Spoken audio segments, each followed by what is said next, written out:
There is to the top right of the map our coach for FXOpen, able to defeat Ryung and MMA. We have FXO Choya. Yeah, this guy is basically taking out the two best players, I would say, on Team Slayers. But there were unusual circumstances. So he's now facing his third Slayers player, starting at the bottom left of Cloud Kingdom. We have in the blue color the last man standing. Slayers Crank. And Crank certainly has his work cut out for him. He does not only have to defeat Choya, which in PvP might prove to be difficult. 12 gate for Slayers Crank, by the way. Gate at 13 for Choya. We will also have the situation where he has to face Lenok and probably Gumiho. So yeah. Yes, indeed. Crank has, you know, not been in the GSL very much at all, but he has been playing a fair amount of games in other tournaments, the ESV weeklies, for instance, the EVM tournaments as well, and he's been getting some wins against decent players. But he's also been losing against decent players, so it's hard to say what he is capable of here. Crank actually played Choya before in the GSTL. Oh, that's right. That's right. And, well, he won. So definitely something that he might be able to repeat here. But I'm not actually all that worried about the game against Choya. Choya might just take this game as well, but he already kind of did the impossible. He was sent out in order to snipe Ryung, in order to give his teammates a little bit of a break and start to kind of open the pathway for Lenok and for Gumiho. And he was able to take down MMA as well, the one player that they really were afraid of. MMA was able to beat all of the players in the FXO team already, so that's the one player that they were kind of afraid of, and Choya defeated him. So now, even if Choya loses, he will still be fine. There are Lenok and Gumiho to back him up, and these are the players that are also now on the mind of Crank as well, so a huge problem here for the Slayers team. Yeah, and but like you said, when these teams did play before, Crank was able to take out Choya and the best. So he took out a couple players before losing to Lucky, who's already been eliminated.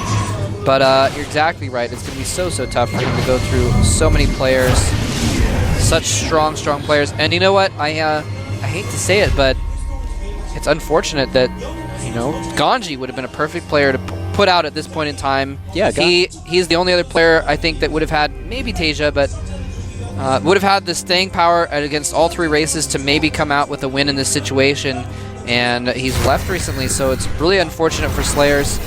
But, you know, they're putting all of their eggs in the Crank basket, and they're going to find out if he has what it takes. Ganji and Tasia are definitely two players that are missing today in the lineup of the Slayers team.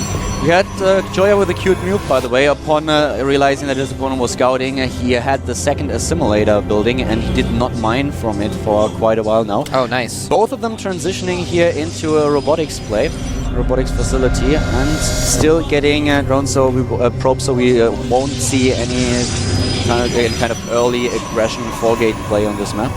Yeah, Choya is mining once again from that second gas, or mining now from that second gas, so it's nothing too crazy going on. But he is going to be going for the 3-gate and robotics facility, and 2-gate robo for our Slayers player. We'll see another who gets a probe in. Wow, how did that probe get past everything? Slayers Crank has gotten a probe all the way in, and he's gonna pretty much scout everything. Except for the robo, if I'm not mistaken. Oh, maybe he didn't see the robo, actually, since you're right. That was actually a little bit of a failure on his part. He stopped moving the probe. He could have run around and seen it, and he didn't. So all he saw was those 3 gateways, actually. And now we have the robotics bay coming up for Choya. Robotics bay and a 4th gateway. So Choya is going for basically a Colossus timing. Probably going to get a couple Colossus and just move out with a ton of ground units as well. It's going to be up to Slayers Crank to see this coming somehow and respond to it. Crank is chrono boosting his robotics. He tries to get out Immortals as fast as possible. He's kind of misreading what Choya is doing here, because he did not get the scout in, but he also made a bit of a mistake. He was able to sneak the probe into the base of the FXO player, and he did not really move it. He just stopped at some point, which allowed Choya to kill it. Now, Crank does have an observer out, and he's going to be able to... expanding. Huh? Crank is expanding. Oh, dear. Oh, no. Oh, no.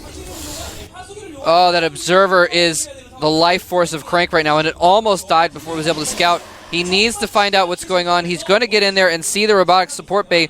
Will he be able to respond in time, though? Here he is. His Observer sees the robo support bay. He knows what's up now. He knows that Colossus are on the way. He knows there's a rush in play. Will he cancel his expansion? No, it doesn't look like he's planning on it. Huge problem is that the high sentry count that he has won't do him any good. The Colossi can just completely waltz over the force field, so that's a big problem. He can use, of course, the Guardian Shield, but that's basically it. So Choya here with a play on 2 base, and he's already accumulating a force at the bottom right that has been spotted by the probe. And he is transferring some probes down there, but you're right, exactly right. This army is exactly what Crank does not need against Colossus. The first Colossus is on the way across the map. He's got a forward pylon. It looks like he's just going to use that one Colossus. He's not going to wait for 2. He's going to go in with this one Colossus to support his army. There's going to be 3 Immortals here, but will it be enough?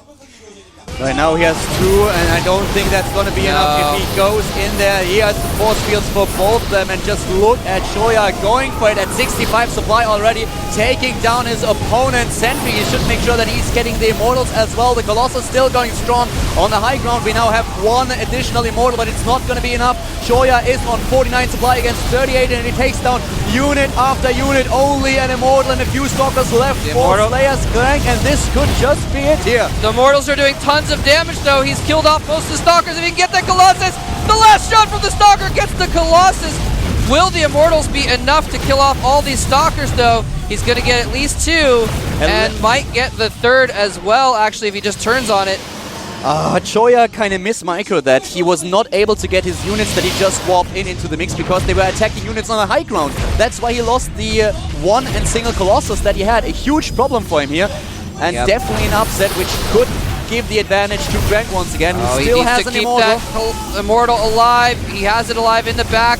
Sentries are still alive as well. Ladies and gentlemen, it looks as if Crank is going to hold this. He has less probes, though. He lost so many probes. GG. Choya's rush fails, and he leaves the game. Crank, with what seemed like an inevitable loss, holds it off and succeeds in taking down the win streak of Choya.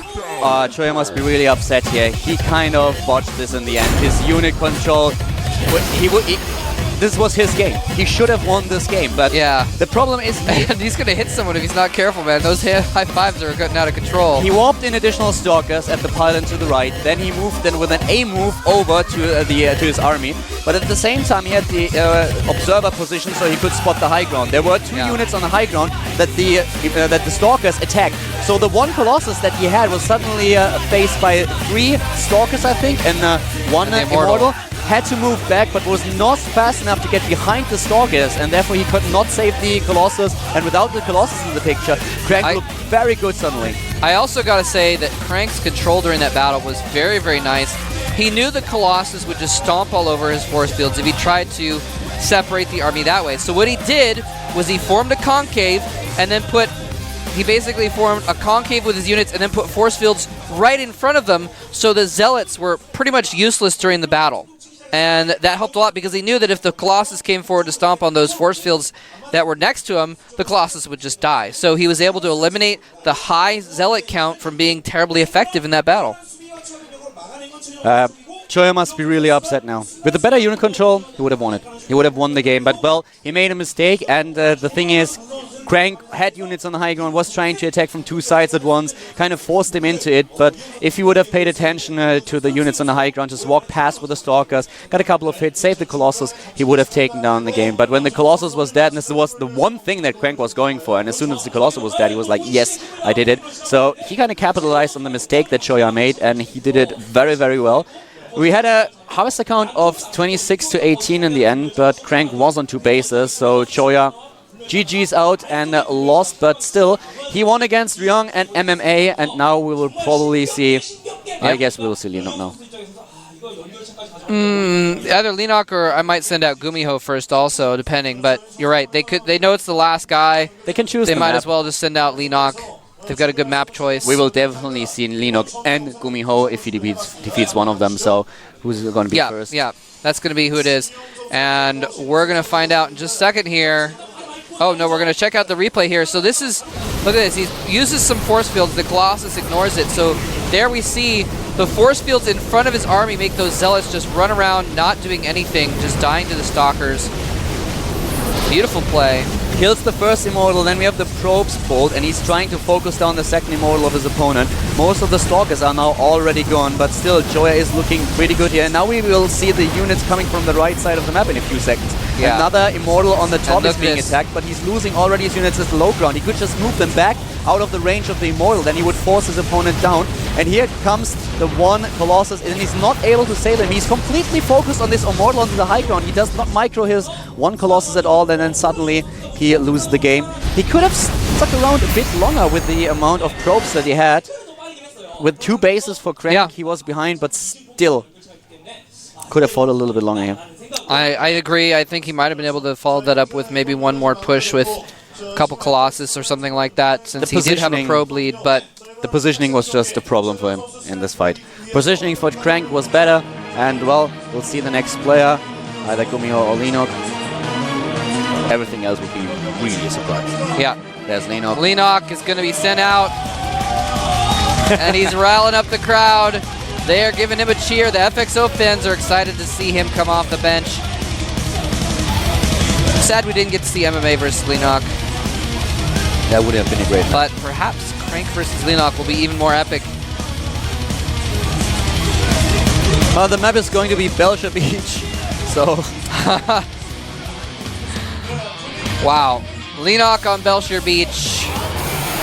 That is going to be a tough nut for him to crack. Score is 4-3 in favor of the FXO team. Now, looking at this on your screen, by the way, you should pay more attention to the ranking 17 than to the 3 and 7. Linok has not had as much success this last season. He's had some losses, but he is still an extremely strong player. Belied by that record that we saw there. So, although it looks like he actually doesn't get a ton of wins in the team league when he's sent out.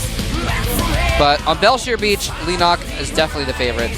The last competitive games that he played against Protoss are a bit of a problem, though. He lost to Seed at the GSL, he lost to Naniwa at MLG Winter Arena, and he also was taken down by Oz out of the winner bracket of the MLG Winter Arena. So the last games that he played against Protoss were not all that successful. He still has a great record in his ZVP, and the map is also playing in his favor. So it's going to be very, very exciting to see what Crank is going to do. He's in a tough spot here, and he needs to come up with something to defeat one of the best players on the FXO roster. Yes, indeed. And I guess the Slayers team likes those cup of water things. I don't know what you call it. It's not a can. It's a plastic cup, I guess, with a lid on it. Anyway. That's besides the point, because we are about to get started, ladies and gentlemen. Linok with a 92% win rate on Belcher Beach, going up against Crank, who everyone on the Slayers team is hoping will take a win here. It's all on the line. The game has begun. Linok versus Crank, the last hope of the Slayers team, the last chance for them to stay in it and possibly get to the finals. We're going to get into the game right now.